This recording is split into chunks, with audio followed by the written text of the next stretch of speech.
Olá! Não sabendo que era impossível, ele foi lá e fez.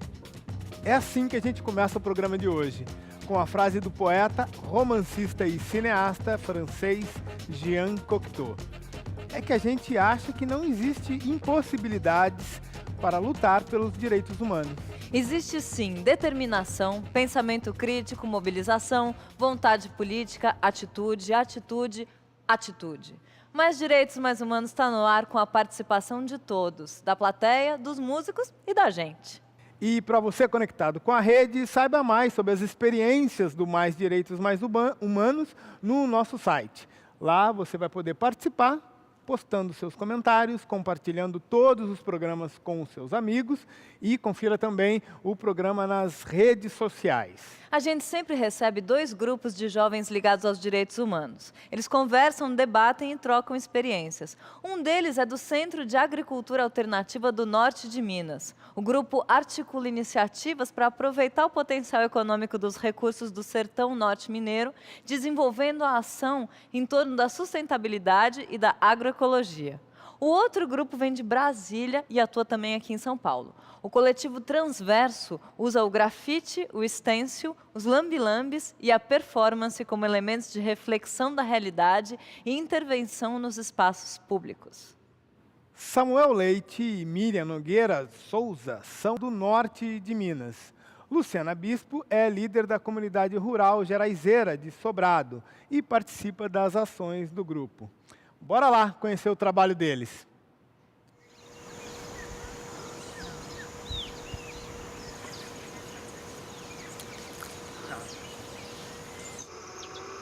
Dentro da chamada modernização conservadora do campo, se instala nos planaltos da nossa região, nos altiplanos da nossa região, monoculturas de eucaliptos para a produção de carvão vegetal. Então, isso acontece a partir dos anos 70, se intensifica nos anos 80, é um dos registros históricos recentes mais importantes que provocou a expulsão e também a expropriação de comunidades tradicionais, especialmente os geraizeiros, né?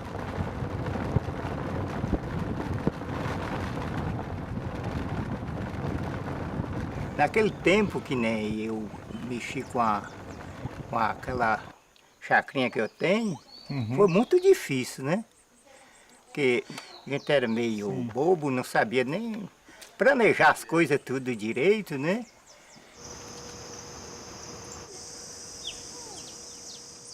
Agora, a região de Sobrado, atualmente, é uma região que vem sofrendo o impacto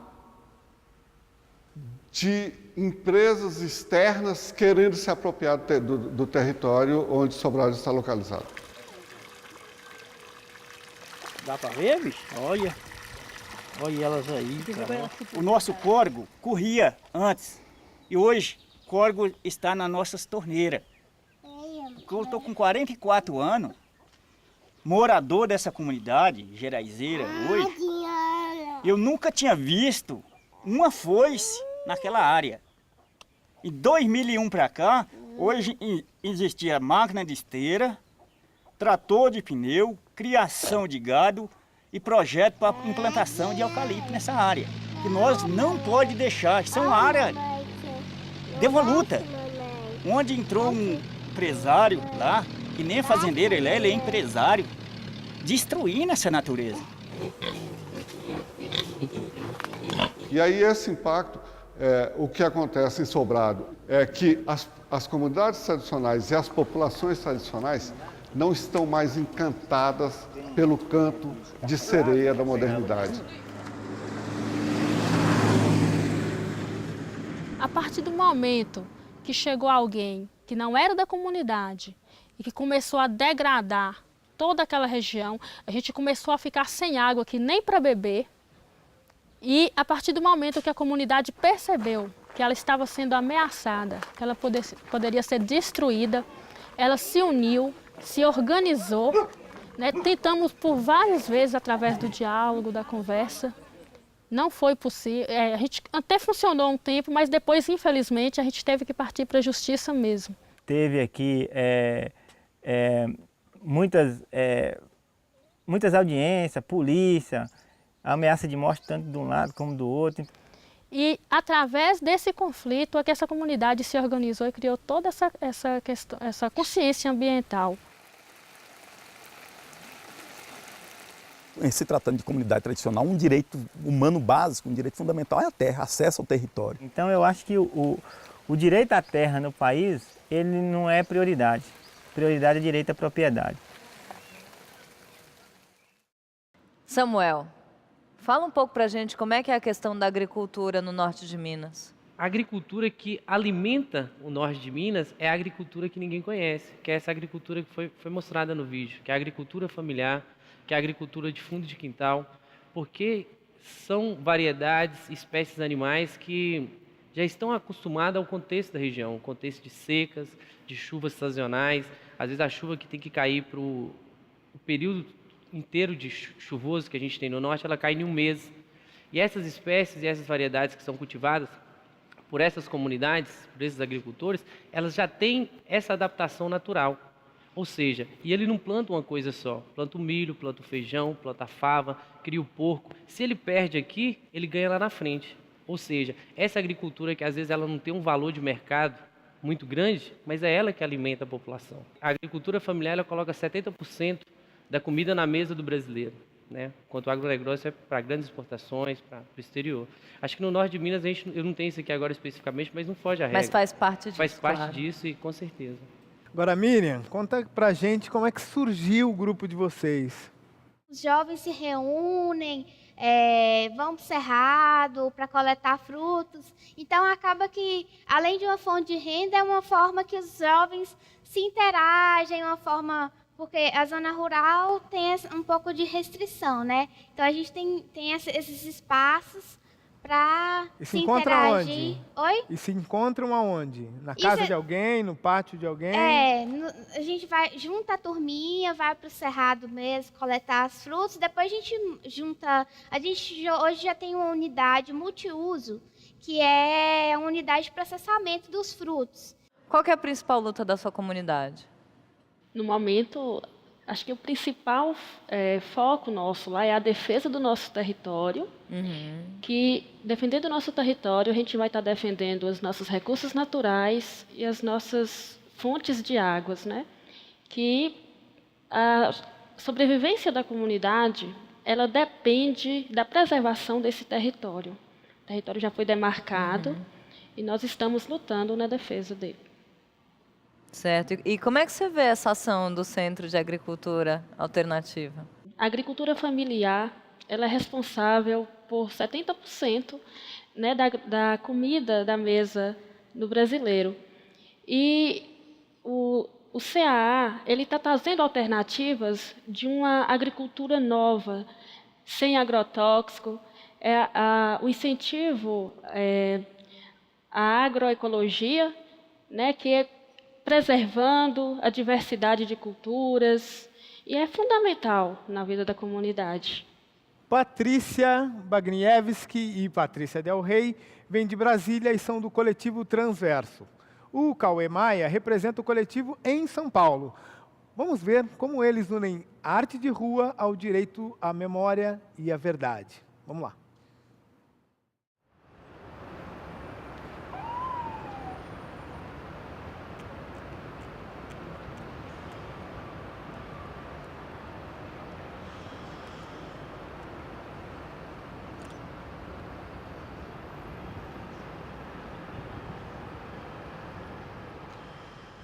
Essas frases, elas despertam os questionamentos, né? Eu acho que quando a gente coloca na rua uma frase que faz a pessoa repensar a ação dela, a cidade dela, o contexto que ela está envolvida, isso é um ato político. Acho que ser artista é um ato político, né? Num país que não dá tanto valor à cultura. Essa valorização. Então, na verdade, é uma luta diária. Eu acho que não deixa de ser um ato político. Se você fosse furar o pé da letra, poderia ser feito. O papel do artista de rua é questionar a sociedade, porque, afinal de contas, você vai se expressar na rua para o cidadão comum. Não é um espaço dentro de uma galeria, não é um espaço fechado, que tem todo um contexto da história da arte, então você não está dentro dessa, propriamente da linguagem artística, você está dentro de um espaço social e político por natureza. Então o artista de rua, ele tem a motivação dele de questionar, né?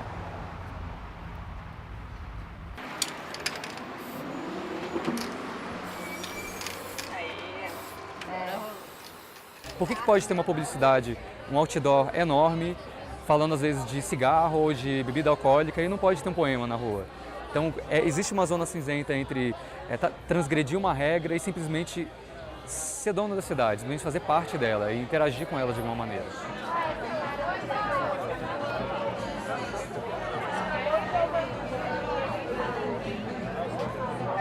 A ideia do coletivo Transverso em colocar a poesia na rua é também incentivar que as pessoas estejam produzindo o seu material também e colocando as suas ideias na rua. Então, assim, eu acho que o fato de interagir também é um convite para que as pessoas atuem na rua. E isso é uma forma de você também expressar o seu direito de comunicação e colocar as ideias que você acredita. Você pode escrever com uma caneta na parede e colocar aquilo ali como suporte de experimentação e de diálogo com outras pessoas. Porque ninguém é convidado para ir para uma galeria, entendeu? É muito difícil você chegar no jornal e falar o que você pensa. E a rua tá aí, ela tá livre, ela é um convite. E a rua é nossa, né? Muita gente que eu conheço que se depara com as obras do coletivo Transverso na rua, ou se identifica com a obra, porque se identifica com aquele poema que está escrito, ou se identifica com o ato de fazer alguma coisa na rua, de intervir na rua.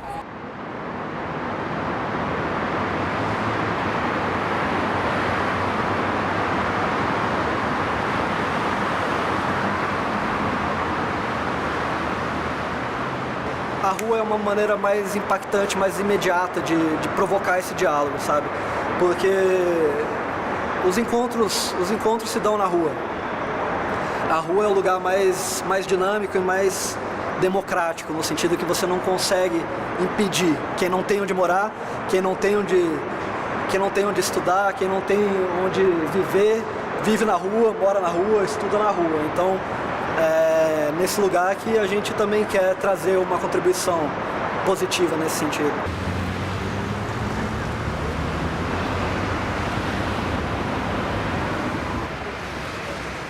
Quando o desejo político se expressa através desse canal da arte, alcança muito mais e é muito mais perigoso, na verdade.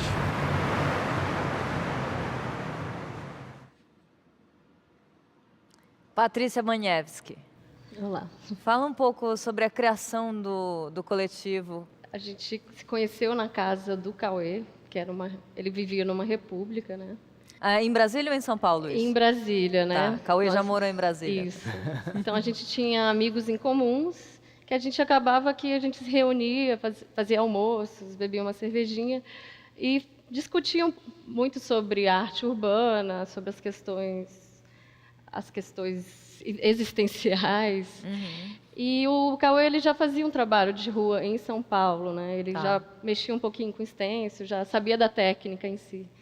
Então, nesses encontros, ele acabou que ensinou um pouco dessa técnica, até que teve um dia que a gente, de fato, cada um surgiu com as suas próprias frases, né, no primeiro momento. Sou artista plástica, eu mexo muito com a imagem, né? A gente se reuniu esse dia, fez essas máscaras e decidiu, vamos para a rua, vamos colocar os nossos pensamentos aí na rua. O grupo é basicamente composto por artistas plásticos. Você também é artista plástico? Não, na verdade a gente é um grupo transversal, porque a Paty é artista plástica, eu sou atriz e sou poeta, o Cauê é mestre em literatura e também se formou em ciência política.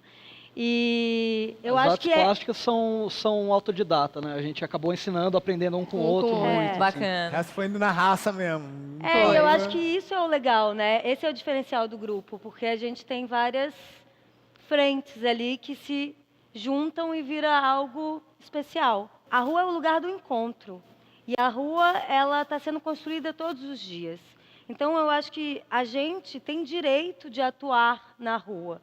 e modificar esse espaço, porque a gente está criando uma nova cidade, a gente está reinventando a cidade. E chamando atenção para os usos do espaço público e propondo novos usos, porque assim, eu posso escrever um poema de amor, falar assim, eu te amo, mas acabou, sei lá, eu escrevo isso na parede. Eu, ao fazer isso, posso não ter na minha consciência que aquilo é um gesto político, mas é também, porque eu estou reivindicando o meu direito de escrever um poema de amor na parede, na rua. Tem esse fato de que a gente não assina as nossas intervenções. Como uma forma do público se apropriar mesmo daquilo e não facilitar a vida dele. Porque, assim, por exemplo, se a Patrícia escreve um poema e eu escrevo um poema e ela bota Patrícia, eu boto Cauê, eu sei que é dela. Agora, se ela não coloca, eu posso ficar na dúvida, será que foi um homem, será que foi uma mulher, será que era pobre, será que era rico? E quando a pessoa ela se depara com a poesia na rua, é como se fosse um instante de desvio no cotidiano dela. E como não tem a autoria ali, o poema é da rua, o poema é dos olhos de quem lê. Quem está lendo aquilo ali, agora é o autor. E eu quero perguntar para os dois grupos, qual a importância da internet no trabalho de vocês? A internet ela tem essa capacidade de divulgar muito rápido, né? E quando a luta ela é divulgada, quando o direito que está sendo violado, ele encontra outros parentes, outras mãos, e isso torna uma corrente positiva no sentido de fazer uma pressão maior. Se eu quiser que o meu discurso seja propagado num jornal, na publicidade, na televisão, o processo seletivo é muito grande, é um processo geralmente hierarquizado. Assim, você tem um editor, você tem os anunciantes que não vão deixar passar qualquer coisa, você tem o dono do jornal, você tem o jornalista que já vai com o olhar dele. Enfim, é uma série de recortes. Quando você está na rua, você pode botar lá o que você quiser. A internet também proporciona isso de alguma forma, né? A gente está falando de se apropriar do espaço urbano poeticamente, politicamente, artisticamente, esteticamente, se apropriar do espaço rural também. E todos merecem os direitos humanos. Não importa quem sejam, nem onde vivam. Eles garantem a liberdade, a segurança e um padrão decente de sobrevivência. Teoricamente, os direitos humanos não precisam ser conquistados. Eles pertencem a cada um de nós. Privar qualquer pessoa deles é crime. Agora eu quero saber da plateia. Vocês acham que na prática a gente vive consciente de tudo que a gente pode fazer pelo outro, pela gente, por um mundo melhor? A gente olha muitas coisas na rua. É uma forma de dar a conhecer aquela questão. Eu tenho uma pergunta. E também tipo coletiva. Como é reconhecida e valorizada a cultura ou a história africana no Brasil? Eu acredito que o Brasil ele tem uma dívida muito grande, né, com essas questões do negro, da África. Porque muitas vezes, apesar de a gente ter avançado um pouquinho nas políticas, ainda existe muita discriminação. Então, eu acredito que a gente ainda tem muito que melhorar nesse ponto. Queria saber do grupo que vai vir já já aqui tocar para a gente, mas sobre essa questão da herança africana. Ilu Badmin. Esse grupo tem muito a dizer sobre a cultura e sobre o fortalecimento da cultura afro-brasileira e africana também. A forma disso é levar os tambores para a rua, mulheres também tocando, porque aqui no Brasil poucas mulheres tocam tambores assim. Então é uma forma de empoderamento às mulheres e uma forma da gente também ir para as ruas e cantar tudo que a gente canta dessa injustiça que acontece. Vou explorar um pouquinho o talento e o axé de vocês, por favor. Ojo motindalaia, ojo, ojo delwe, ojo motindalaia, ojo, ojo delwe, papa, ojo motindalaia, ojo, ojo delwe, ojo motindalaia, ojo, ojo delwe, papa.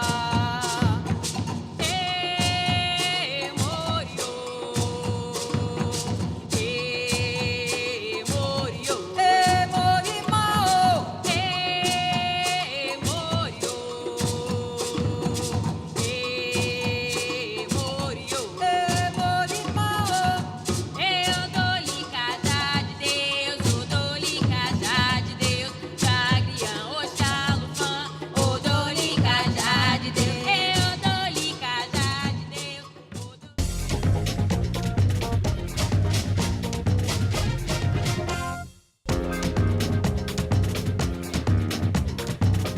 A estrutura fundiária brasileira é historicamente concentrada.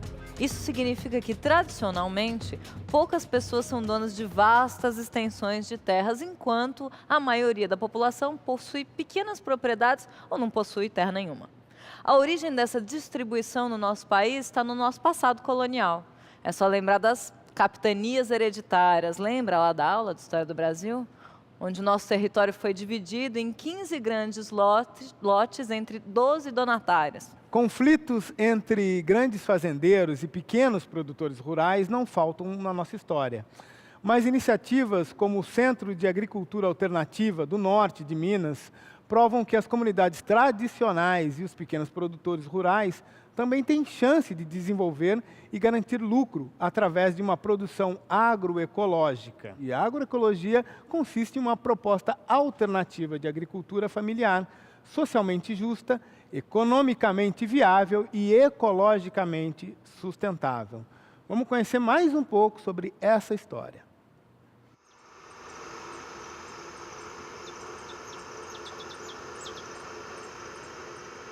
O Centro de Agricultura Alternativa do Norte de Minas é uma entidade campesina composta por representantes de comunidades tradicionais, das diversas comunidades tradicionais do Norte de Minas, que tem como principal objetivo propiciar essas comunidades, contribuir para que essas comunidades garantam o direito básico, principalmente de acesso ao território. A gente não planta uma coisa só, né? Que tem casa, a gente chega e só tem abacaxi, ou só tem feijão, ou só tem milho.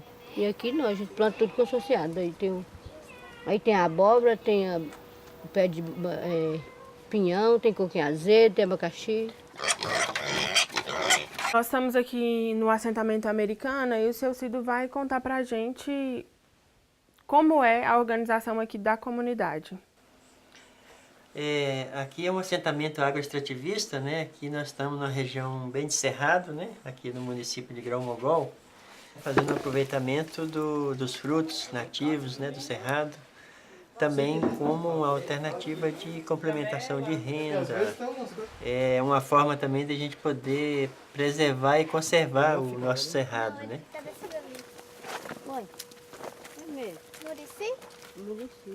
Às vezes o pessoal acha que a gente, os jovens principalmente, não tem uma forma de ficar no campo.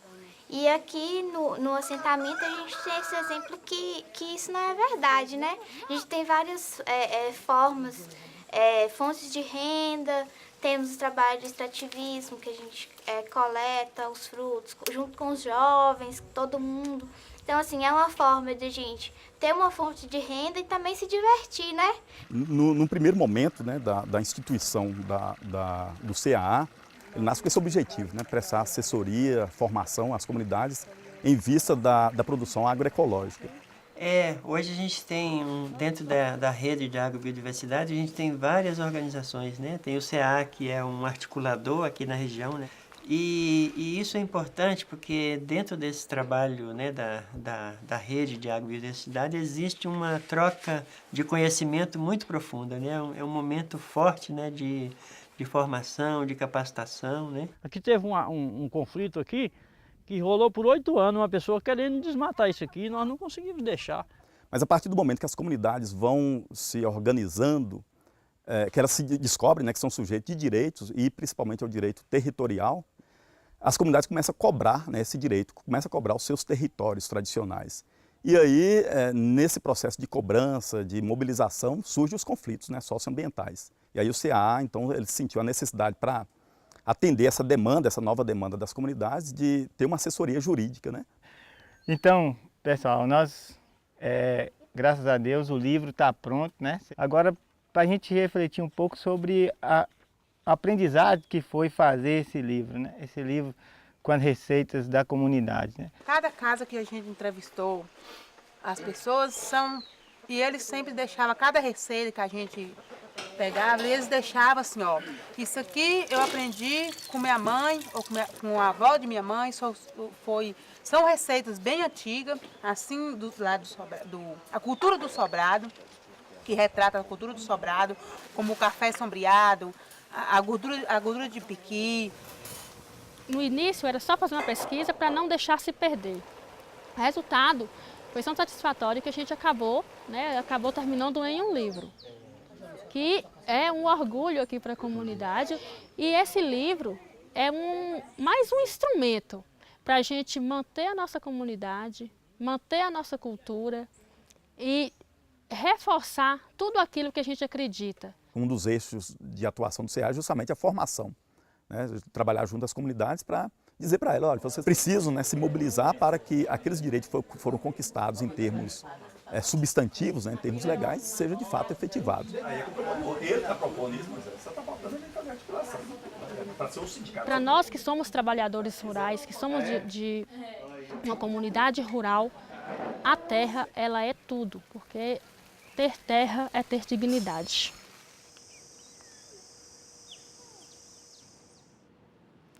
Luciana, fala um pouco mais para a gente desse livro. Hoje não existe mais muita opção de renda pro na jovem, comunidade, né? Principalmente para o jovem. Aí o livro foi uma preocupação de fazer com que esse jovem aprofundasse mais nas suas raízes, procurasse saber mais sobre a sua comunidade, e foi um trabalho bem interessante. Foi um encontro de gerações. E como é que você acha que mesmo. esse livro contribuiu para estimular o jovem a ficar em Sobrado, a se envolver com as questões ligadas à terra dele? Miriam conheceu esse livro, óbvio, né? E isso ajudou também, Miriam? Ah, com certeza, né? Porque cada comunidade ela tem sua forma. Então, a comunidade Sobrado, essa relação do livro foi interessante, porque os jovens, eles ficaram estimulados, né? Porque eles verem o trabalho, nossa, eu consegui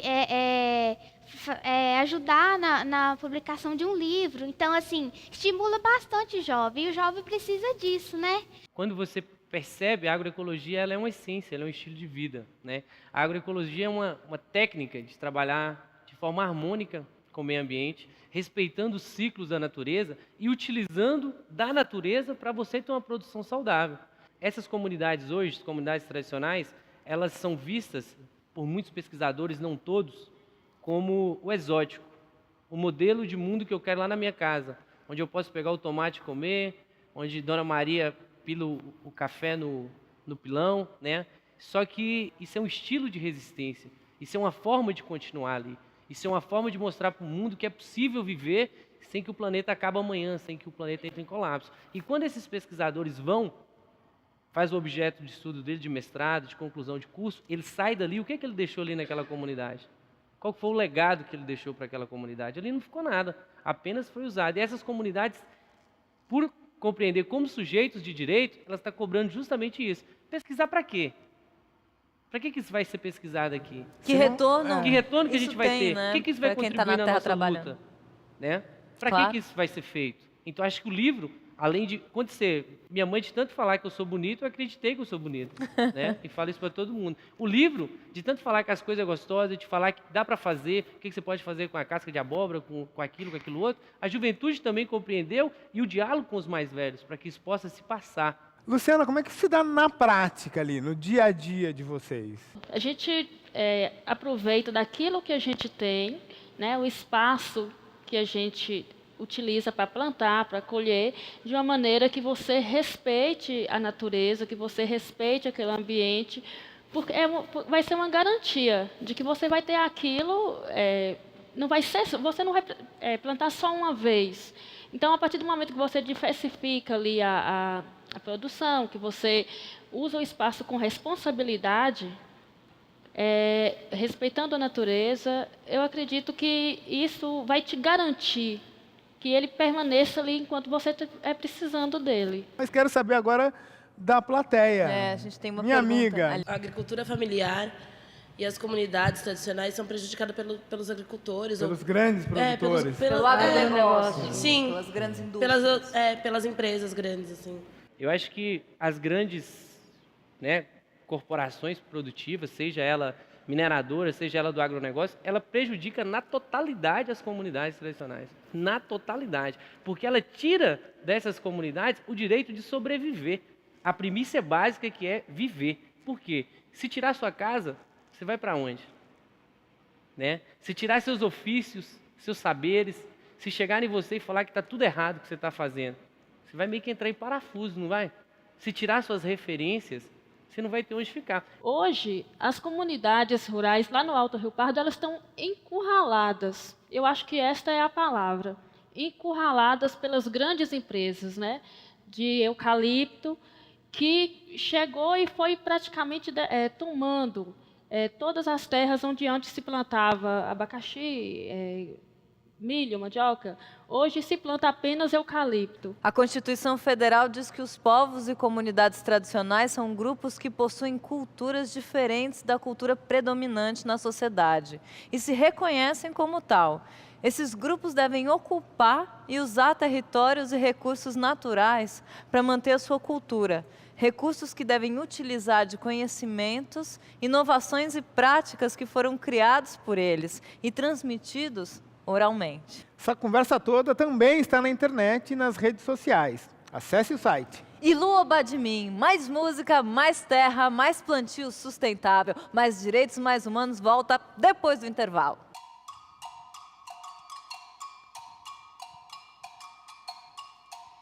Eu vim rodando, eu vim com as voltas que a vida dá. Eu vim sambando, eu vim com a benção do meu orixá. Eu vim rodando, eu vim com as voltas que a vida dá. Eu vim sambando, eu vim com a benção do meu orixá. São Francisco do Conde, fica onde? Fica onde? Fica dentro do Recôncavo, Sinhá.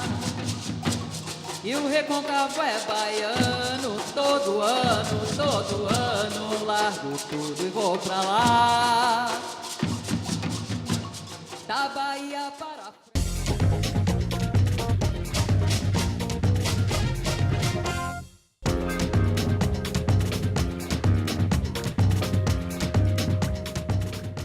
A intervenção artística é uma manifestação presente nas cidades. Ruas, praças e muros se tornam suporte de expressão que se contrapõe à segregação, à violência, ao racismo, ao individualismo e à exclusão social.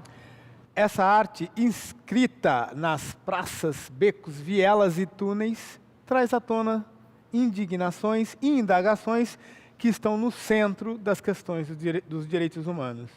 É impossível fechar os olhos para elas. Vamos ver a reportagem.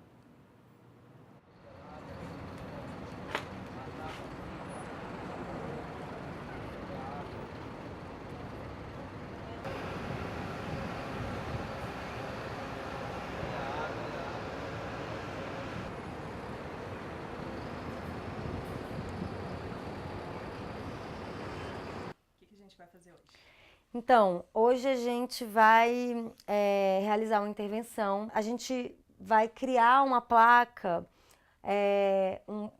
uma placa de imã, escrito Bezerra Dá, para colocar na ponte Costa e Silva, que é uma ponte que a gente tem aqui em Brasília.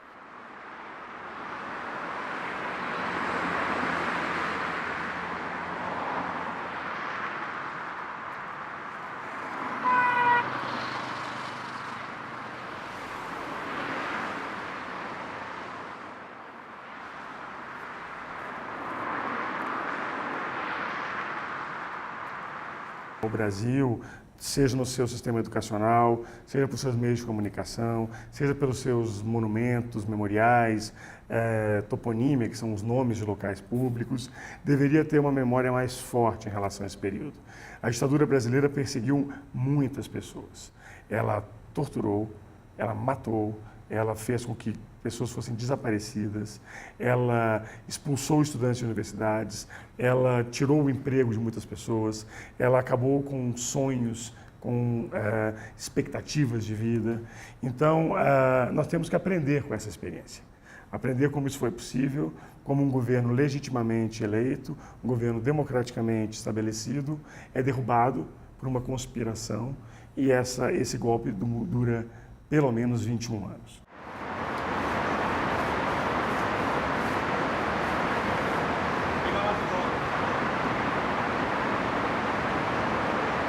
É curioso pensar que o primeiro ato da ditadura militar brasileira, que começou no dia 1º de abril, o dia da mentira, foi retroagir a data do golpe para o dia 31, que é o dia que eles comemoram. Não só os torturados, não só as vítimas da violência militar daquela época foram anistiadas, mas também os torturadores, também os assassinos, também todos os crimes que foram cometidos em prol da República naquela época. Isso é uma coisa que, se não fosse uma política de Estado que a gente tem de sabotar a nossa educação, por exemplo, isso dificilmente seria aceitável em qualquer lugar que tivesse comida na mesa de todo mundo, que todo mundo soubesse e tivesse uma escola mínima para saber conhecer a história do seu país.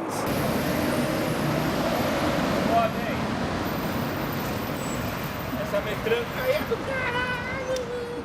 A arte é uma expressão, a arte é uma reflexão, a arte é uma problematização de muito do que acontece no presente e aconteceu no passado. A arte é esse lugar, né, de criação que permite uma mobilização muito grande das pessoas.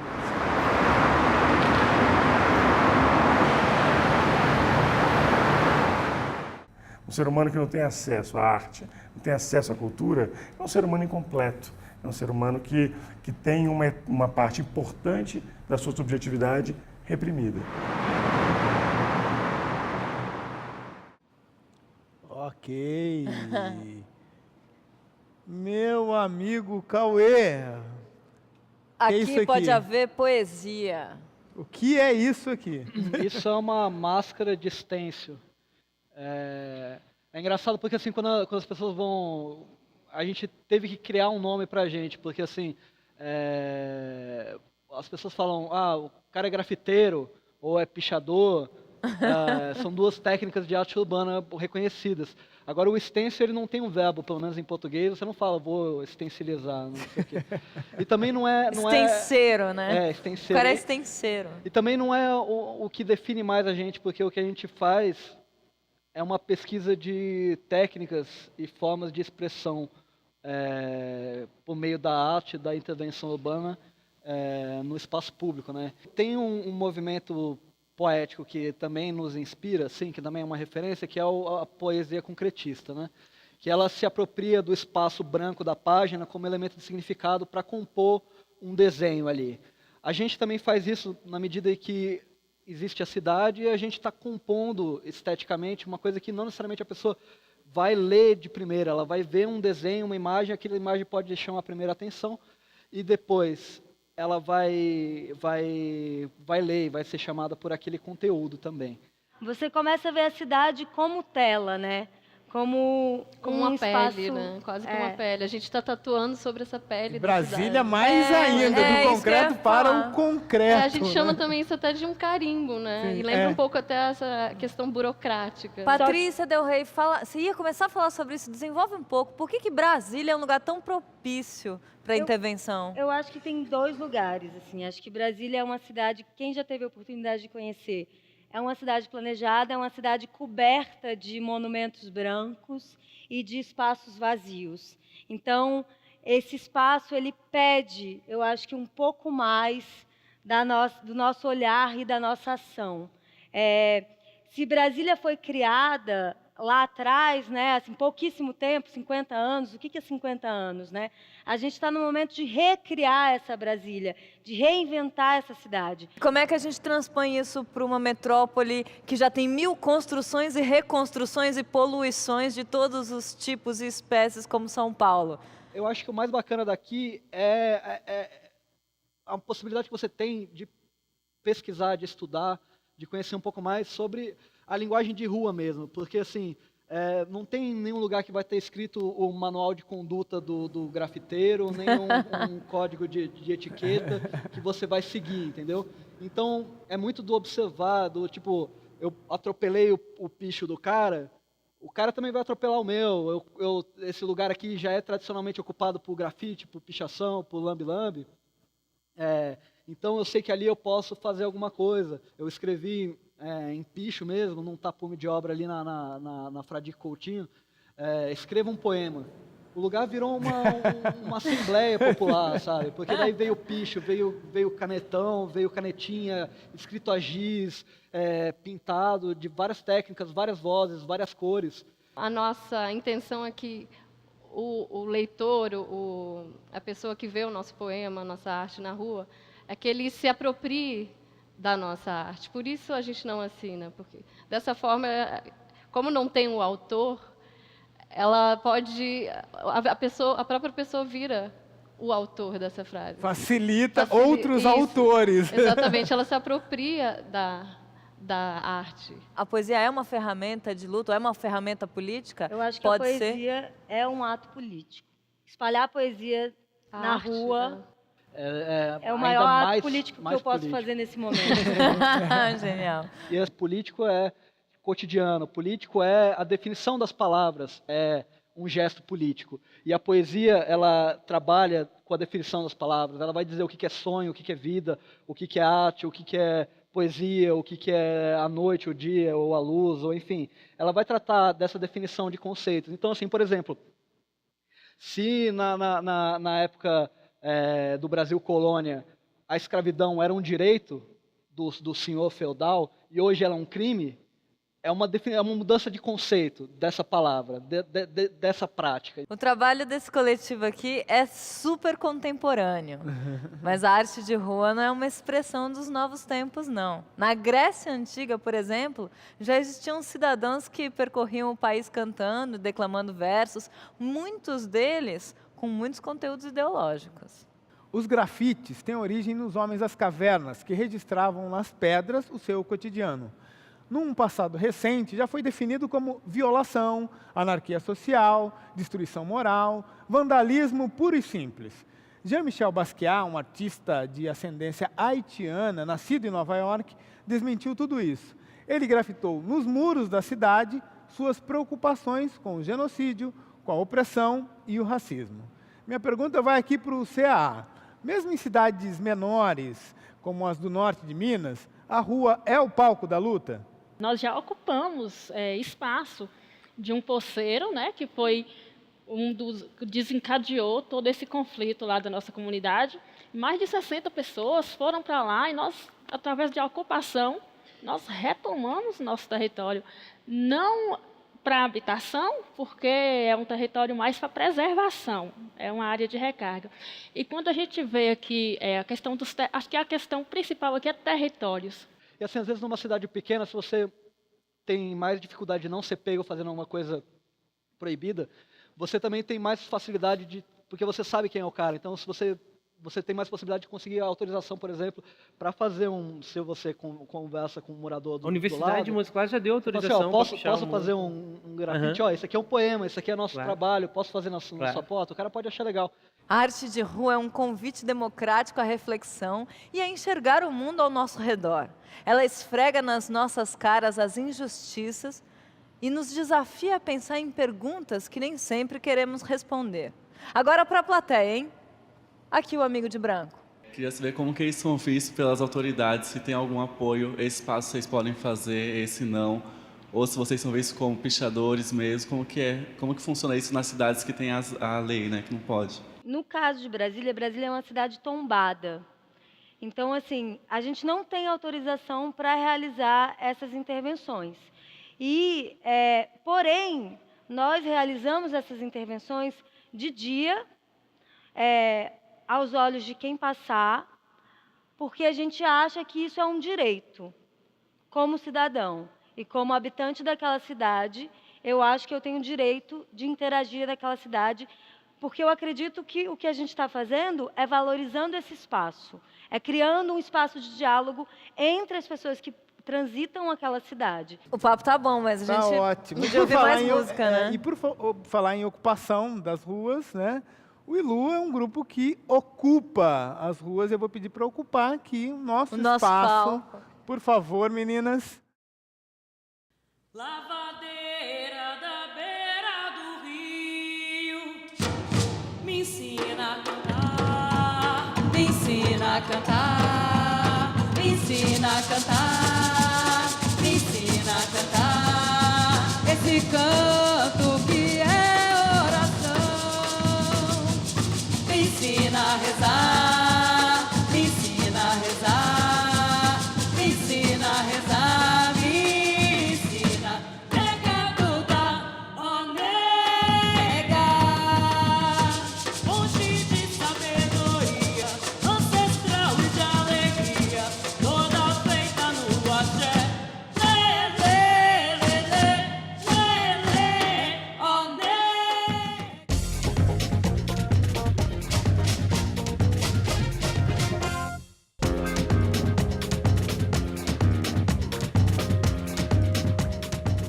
Direito à terra, arte de rua, protestos, liberdade, comunidade tradicional, plantio sustentável, reflexão, expressão.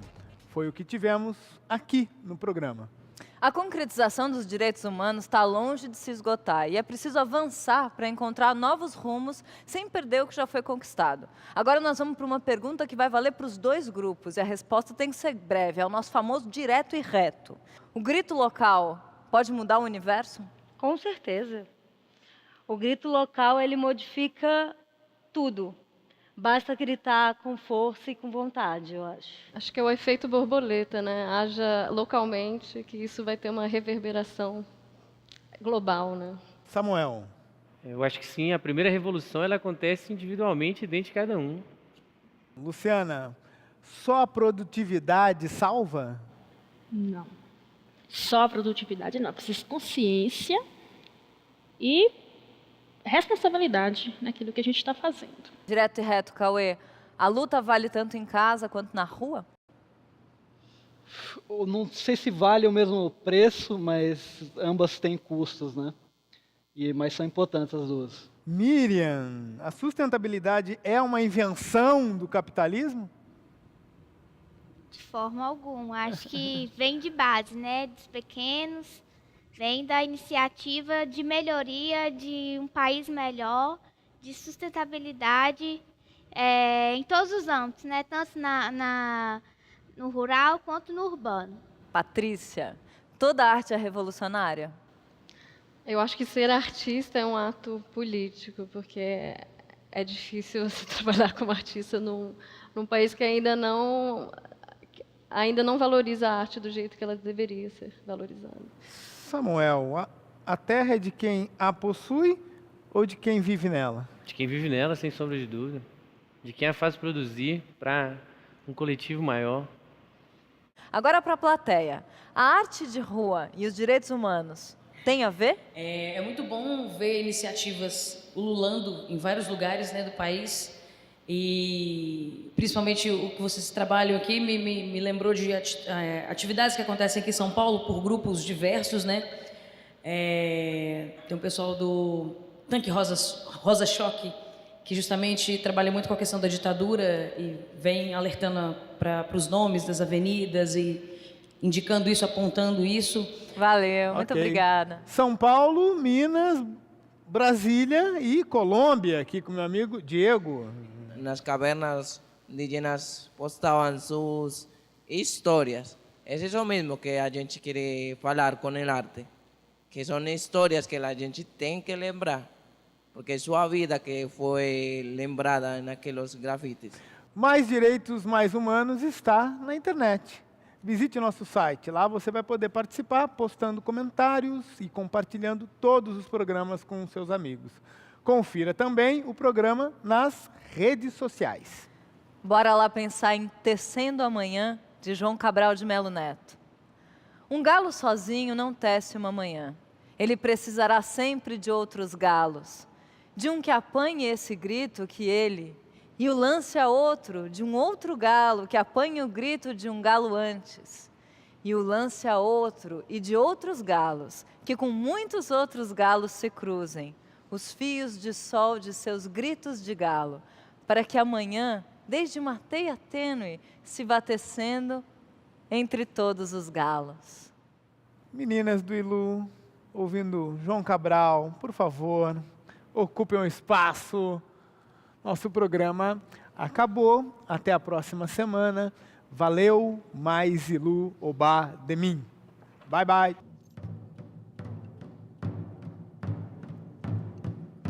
Eu vim de longe, de muito longe, pra deixar minhas raízes espalhadas em todo lugar, no navio negreiro eu parti, mas com o toque dos tambores entendi que nessa viagem marquei pra que eu vim de longe, de muito longe, pra deixar minhas raízes espalhadas em todo lugar, no navio negreiro eu parti. bati, mas com o toque dos tambores entendi que nessa viagem marquei pra que eu vim. Sou carnaval, sou jazz, sou blues, sou jogo, sou maracatu. Eu sou o reggae e o rap, sou África de norte a sul. Na terra grande eu cheguei, minha cultura espalhei.